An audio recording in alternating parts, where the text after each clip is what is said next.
Olá, alunos do terceiro ano. Vou gravar uma videoaula sobre o conceito de indústria cultural.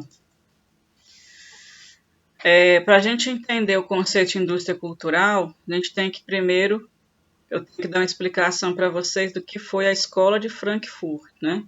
A Escola de Frankfurt foi criada por pesquisadores alemães em 1923, na Alemanha. Eles criaram um grupo, né, composto por vários filósofos e sociólogos. Entre eles estava o Walter Benjamin, Erich Fromm, Herbert Marcuse, Max Horkheimer e o Theodor Adorno. O Theodor Adorno ele escreveu o livro A Dialética do Esclarecimento, que fala mais claramente sobre o que é o conceito deles de indústria cultural. A Escola de Frankfurt ela foi uma das bases do pensamento do século XX, que eles desenvolveram a chamada teoria crítica, né? As principais críticas que eles faziam, críticas ao iluminismo, ao capitalismo, à sociedade pós a Revolução Industrial.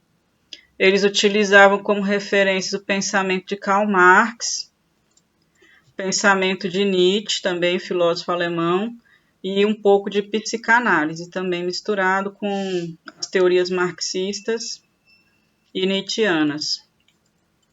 Então, o que aconteceu com esse grupo?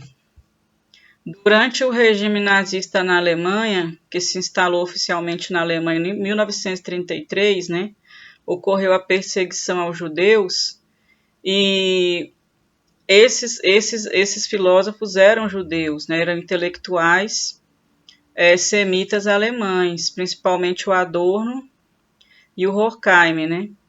Então eles buscaram refúgio fora da Alemanha, eles tiveram que se exilar.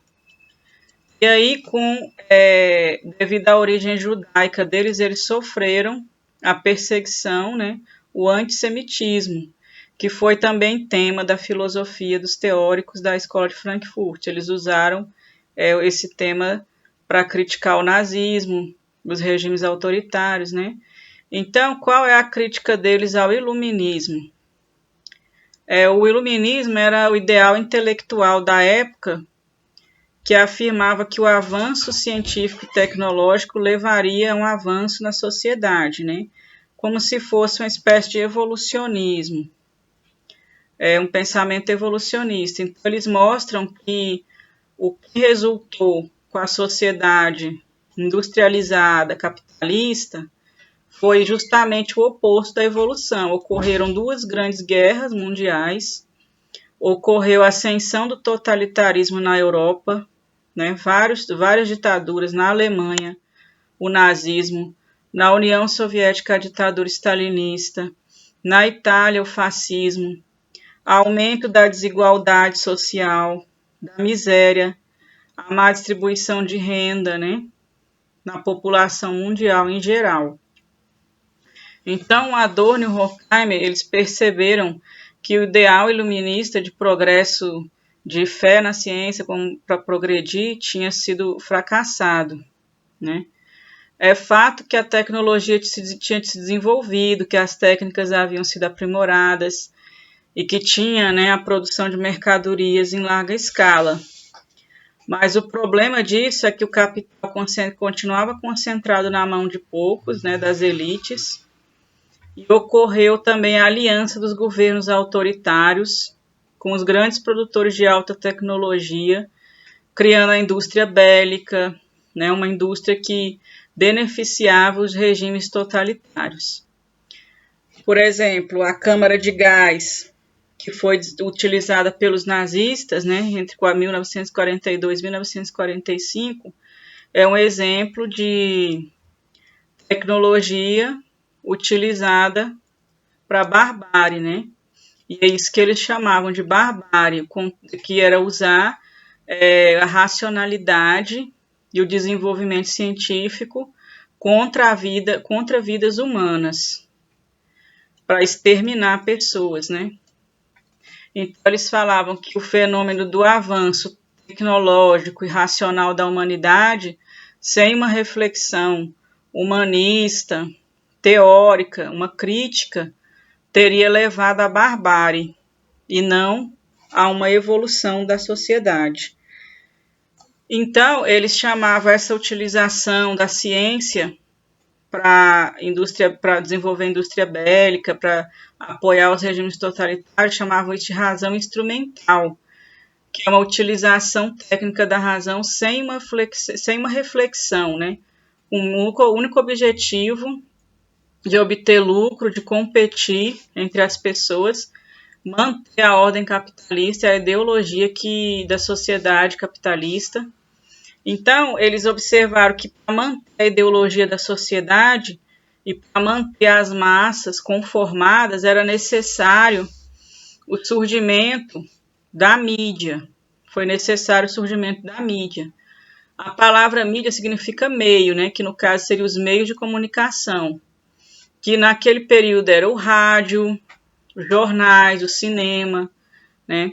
Na década de 20, 30. Então, eles foram ampliando o público, criando cada vez mais diversidade, músicas, filmes, fotografias, textos, né?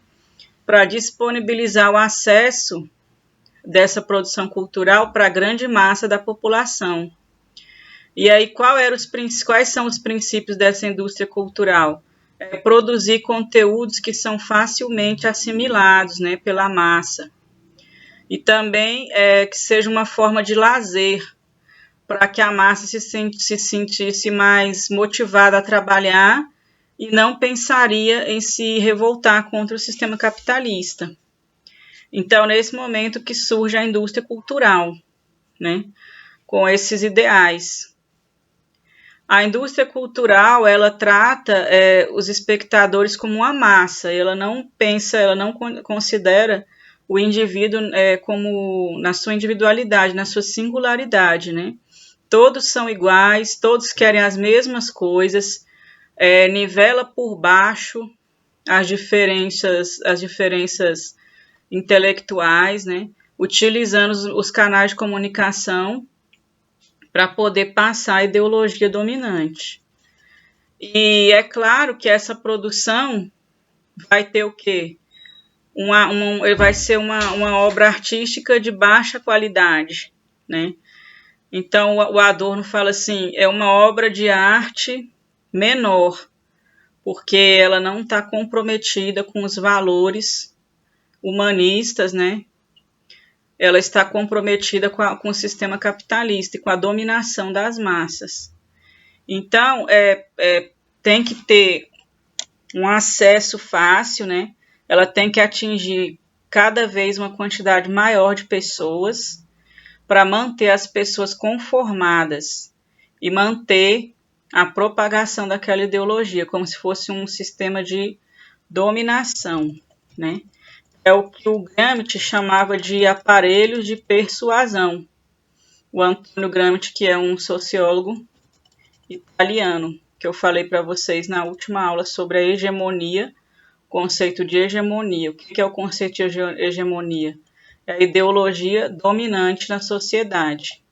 E como que faz para propagar esse conceito dominante, essas ideias dominantes, através dos aparelhos de persuasão, que é o que o Adorno chama de indústria cultural, que aí faz uma grande mistura entre o que é um produto artístico, o que é cultura, o que é uma mercadoria, né?